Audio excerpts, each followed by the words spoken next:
What if the problem isn't your luck? What if it's the pattern? What if the reason your relationships keep ending the same way isn't because people are crazy, but because something familiar keeps pulling you toward the same emotional blueprint? You look back and realize it's basically the same person with a different face, different name, different job, same chaos, same arguments, same exhaustion at the end. Part of you shrugs and says, I just have bad luck. Another part whispers, why do I keep attracting toxic people? On Gravity of Attraction, we're not here to blame you for what someone else did. We're here to break down the psychology underneath why certain people repeatedly end up in toxic dynamics. So you can finally stop reliving the same story, not to shame you, to give you clarity. Pattern 1. When chaos feels familiar, most people don't consciously chase toxic partners. It just feels normal. If you grew up around volatility, shouting, silent treatments, emotional unpredictability, your nervous system may have learned that love equals intensity. So when someone calm, steady, and kind shows up, you feel nothing. But when someone is unpredictable, hot and cold, slightly selfish, maybe even explosive, suddenly there are butterflies. Your body labels it chemistry. But it isn't chemistry. It's recognition. Chaos feels like home. The first shift is uncomfortable but necessary. Question your type. If your type has hurt you 3, 4, or 5 times in a row, that spark may not be destiny. It may be familiarity. Pattern 2.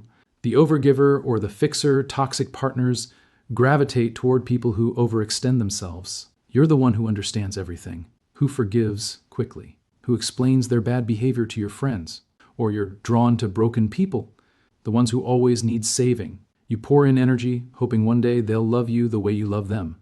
Underneath that pattern is usually a quiet belief.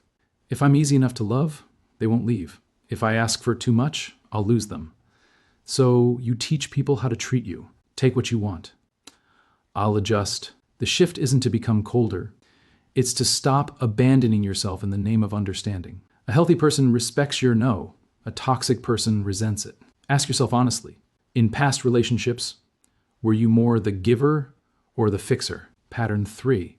Fear of being alone. Toxic dynamics survive when being single feels worse than being mistreated. If silence feels unbearable, if being alone feels like failure, if you'd rather stay in something unhealthy than risk having nothing, you will ignore red flags. You'll minimize lies, rationalize disrespect, blame yourself for their emotional explosions, and underneath it all is a painful belief. This might be the best I can get. That belief is magnetic to toxic personalities. They sense when someone doesn't believe they deserve better. The shift isn't to suddenly love solitude. It's to build a life that doesn't collapse without a partner. Your body, your friendships, your goals, your routines. The less your identity depends on being chosen, the easier it becomes to walk away when something starts damaging you. Be honest. How many red flags did you ignore last time? 1? 3? 10? Pattern 4. Unhealed wounds attract matching wounds. We don't just attract what we want, we attract what we're available for. If deep down you believe, I'm too much, I'm not enough, love never lasts, you will unconsciously choose people who confirm that story. Not because you want pain, but because it feels consistent with what you already believe. When someone can't fully meet you, part of you relaxes. Because if they disappoint you, it reinforces your identity instead of threatening it. Toxic partners often align perfectly with our unresolved narratives. The shift isn't self-blame, it's awareness. Ask yourself, what do I truly believe I deserve in love? Do I actually believe calm, kind, consistent love is available to me? If the honest answer is no, that's the work. The bottom line, you are not responsible for someone else's manipulation, lies, or cruelty. That's on them. But you are responsible for what you allow next, the boundaries you enforce, the pace you move at, the patterns you entertain. When you understand why chaos feels familiar, why you overgive, why you fear being alone, and what you secretly believe about love, you stop asking, why does this always happen to me? And you start asking, why do I keep saying yes to this?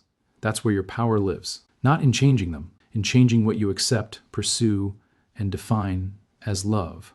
On Gravity of Attraction, we focus on that internal shift.